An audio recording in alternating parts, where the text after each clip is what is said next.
ఫైనల్‌గా మీ ముందుకైతే hydro minor అయితే తెచ్చేసాను. ఇప్పుడు మీరు చూస్తున్న మోడల్ వచ్చేసి S19 XP ప్లస్ హైడ్రో అనమాట. హైడ్రో అంటే ఏం లేదు, వాటర్ అనేది యూజ్ చేసుకుంటుందనమాట కూలింగ్ కోసం. అది ఎలా చేసుకుంటుందో కూడా మీకు చూపిస్తాను నేను. అండ్ మనకు చైనా నుంచి బాక్స్ ఎలా వస్తుంది, ఇది కూడా అదే విధంగా అయితే వస్తుంది. సో లోపలైతే ఈ విధంగా ఫోమ్‌తో ప్యాకింగ్ అయితే వస్తుంది. మనకు ఒక డీలర్‌షిప్ సంబంధించిన ఒక లీటర్ అయితే ఇస్తారనమాట ఈ మైనర్ సంబంధించి. సో మీకు క్లియర్‌గా చూపిస్తాడండి. మీరు కావాలంటే స్టాప్ చేసుకొని చదవండి క్లియర్‌గా. అండ్ నెక్స్ట్ వచ్చేసి ఒక పవర్ కేబుల్ అయితే ఉంటుందన్నమాట. ఇది 3 ఫేజ్ పవర్ కేబుల్. హైడ్రో ఏ మైనర్కైనా కానీ సో 3 ఫేజ్ అయితే వస్తుంది. సో దీనికి కూడా ఇదే విధంగా అయితే వస్తుందన్నమాట కేబుల్.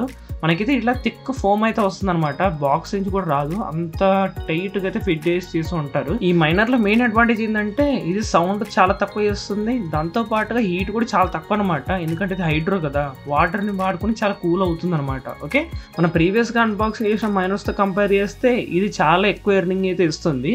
మీరు ఈ మైనర్ వాడుకొని ఇక్కడ పైన స్క్రీన్ షాట్ చూపిస్తుంది కదా, ఎంత అయితే మీరు మంత్లీ అయితే ఈజీగా అయితే ఎర్న్ అయితే చేసుకోవచ్చు. ఈ టెస్ట్ ట్యూబ్లు ఉన్నాయి కదా, ఇక్కడైతే వాటర్ అయితే ఫ్లో అవుతుంది అనమాట. ఇక్కడ వచ్చేసి కింద అయితే పవర్ సాకెట్ ఉంటుంది. ఇంత 3 ఫేజ్ పవర్ కేబుల్ చూసాం కదా, అది ఇక్కడ కనెక్ట్ చేసి మనం అయితే వాడేసుకోవాలన్నమాట. సో మన ఇది హైడ్రో కాబట్టి ఈ విధంగా అయితే ఇన్లెట్ అయితే ఉంటుంది అనమాట. అంటే వాటర్ అనేది ఇక్కడ తీసుకుంటుంది. సో తీసుకున్న తర్వాత అంతా సర్క్యులేట్ అయిన తర్వాత అవుట్లెట్, ఇక్కడ నుంచి వాటర్ అనేది బయటకు వస్తుంది. రేడియేటర్ వాడుకుని ఈ విధంగా అయితే మనం మైనర్ కూల్ చేస్తాం. ఈ మైనర్ సంబంధించి మీకు ఇంకేమైనా డౌట్స్ ఉన్నట్టుగైతే ఇక్కడ కనిపిస్తున్న నెంబర్కి కాంటాక్ట్ అవ్వండి.